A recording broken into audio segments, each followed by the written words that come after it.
విశ్వక్ సేన్కి మీరు కథ ఏమని చెప్పారా? నేను కథ చెప్తానన్నాను, తను విన్నాడు.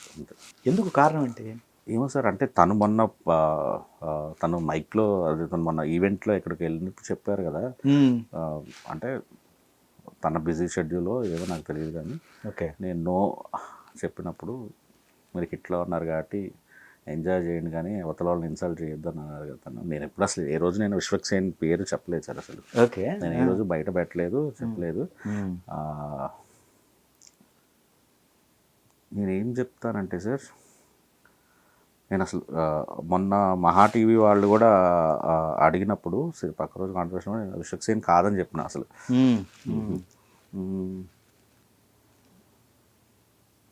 అంటే నాకు నో చెప్పిన విధానం నచ్చలేదు బేసిక్గా. ఫస్ట్ ఓకే నో చెప్పేయచ్చు కానీ అది మళ్ళీ కాంట్రవర్సీలోకి వెళ్ళదలుచుకోలేదు సార్. బిగినింగ్లోనే అసలు ఇద్దరి మధ్య నేను మాట్లాడలేదు.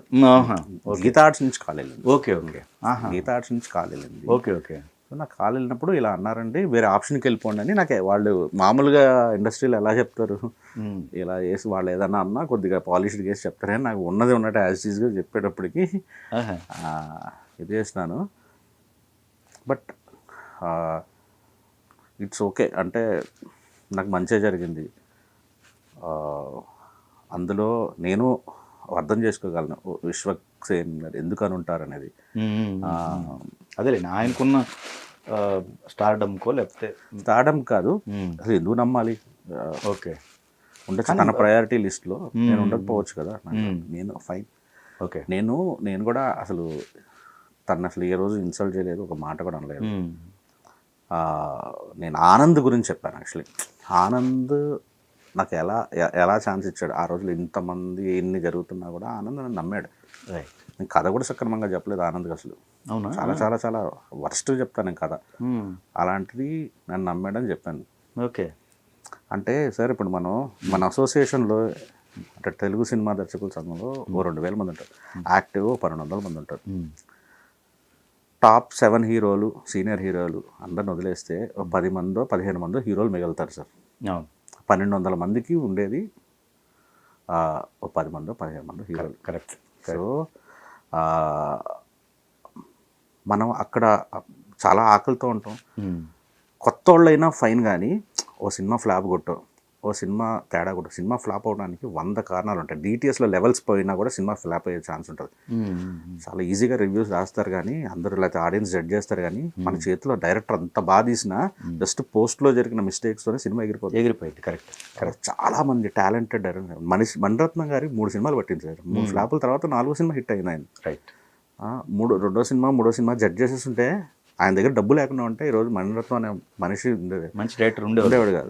సో అట్లా ఒక ఫ్లాప్ తీసో, లేకపోతే నాలాగా ఒక మిస్టేక్ ఒక ఫిలిం అంటే హృదయకాలం అనే సినిమా తీసో కొత్తగా వచ్చిన వాళ్ళు వీళ్ళు చాలా ఆకలి మీద ఉంటారు, పెయిన్ మీద ఉంటారు. రిజెక్షన్ రెస్పెక్టబుల్గా ఉంటే మంచిదని నేను ఫీల్ అవుతాను. ఓకే ఓకే ఓకే అది అంటే మనకి మాత్రమే చూస్తున్నాం. మీరు ఒక డైరెక్షన్ డిపార్ట్మెంట్లో ఉన్నారు కాబట్టి మీకు ఎక్కువ అర్థమవుతుంది అనుకుంటే. ఇట్స్ నాట్ ఈజీ హీరోని అప్రోచ్ అవటం, ఒక కథ రాసుకోవటం, దాన్ని ట్రావెల్ అవటం, దాన్ని 100 మంది చెప్పుకోవటం పెద్ద ప్రాసెస్ అది. అవును. సో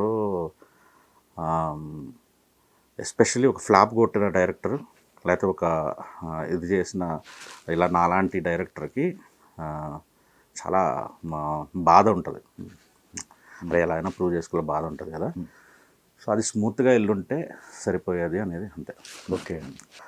ఇప్పుడు నాకు అసలు ఏం లేదు సార్. అసలు నాకు మేమిద్దరము ఒక వాట్సాప్ గ్రూప్లో మాట్లాడడం, ఓ పార్టీకి వెళ్ళినప్పుడు విశ్వకే అన్నాడు యాక్చువల్లీ, అసలు అద్దరగొట్టింది ఫస్ట్ పాట.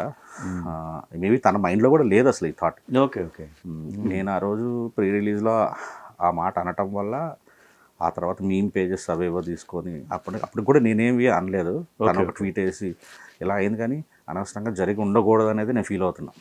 బేబీ మీరు స్టార్ట్ చేసే ముందు సో ఇలాంటి వాతావరణం మధ్య, ఇలాంటి ప్రెషర్స్ మధ్య, అవమానాలు కావచ్చు, వీటన్నిటి మధ్య బేబీకి శ్రీకారం చుట్టారు. మీకు ఇంకోటి చెప్పడం అంటే విశ్వక్కి కూడా తెలియదు, నేను ఒకటి చెప్తా. విశ్వక్ ఫస్ట్ సినిమా వెళ్ళిపోమాకే. Okay, okay. అంతే కదా. ఈ నగరానికి ఏమైంది ముందు వెళ్ళిపోమాకే అని ఒక సినిమా చేసేస్తాం. ఆ సినిమా ట్రైలర్ చూసి నాకు విపరీతంగా నచ్చి దిల్ రాజు గారి దగ్గర హరి అని ఉంటారు, రైటర్ హరి, అది మన మహర్షి సినిమా స్టోరీ రైటర్. ఆయన నేను ఆ సినిమాని మోసుకెళ్ళి అరవింద్ గారికి, అంటే సినిమా అంటే ఆ న్యూస్ అరవింద్ గారికి, దిల్ రాజు గారికి, మాకు ఫస్ట్ సెన్సార్ సర్టిఫికేట్ తర్వాత మా థ్యాంక్స్ కార్డులు ఉంటాయి మాకు, నాకు, హరిది, మహేష్ కత్తిది. ఓకే, ఎందుకంటే మేము ఈ సినిమా ఎలా అయినా బయటపడాలి, వీళ్ళు తీసిన సినిమా అని మేము అప్పట్లో మా కెపాసిటీ, మాకంటే డైరెక్ట్ యాక్సెస్ ఉంది అరవింద్ గారితో, దిల్ రాజు గారితో, హరికి, కాబట్టి సో దిల్ రాజు గారు అది తీసుకొని రిలీజ్ చేశారు. సో అంటే ముందు కూడా మా ఇద్దరి మధ్య అదేం లేదు, ఈ విషయం విశ్వకు కూడా తెలియదు. అది తీసుకోవడానికి మీరు కారణం? నేను తీసుకోలేదు సార్, నాకు ట్రైలర్ విపరీతంగా నచ్చేసింది సార్. ఓకే, ఆ సినిమా ఆగిపోయింది, డైరెక్టర్ దగ్గర అసలు ₹1 కూడా లేదు ఇంకా. ఓకే ఓకే, దాన్ని ఎలాగోలా బయట వేయాలి అని జస్ట్ ట్రైలర్ నచ్చి అది తీసుకున్నారా? గొప్ప విషయం. తీసుకోండి, నేను తీసుకోలేదు, దిల్ రాజు గారి దగ్గరికి ఇట్లా తీసుకెళ్ళి అరవింద్ గారి దగ్గర తీసుకెళ్ళి. ఏదైనా అంటే మీరు తీసుకున్న ప్రయత్నమే కదా. అవునవును, మీరు వెళ్ళిన ప్రయత్నమే కదా. అంటే స్వలాభం ఏదన్నా ఆలోచించి ఏముంటుంది సార్ స్వలాభం అంటే ఆయన హీరోగా మళ్ళీ నెక్స్ట్ అనేది అట్లా ఏమన్నా ఆలోచించి? అసలు ఏం లేదు. అసలు ఆ టాపిక్ కూడా ఇప్పటివరకు నేను ఎవరితో చెప్పలేదు, ఫస్ట్ టైం మీకే రివీల్ చేస్తున్నాను.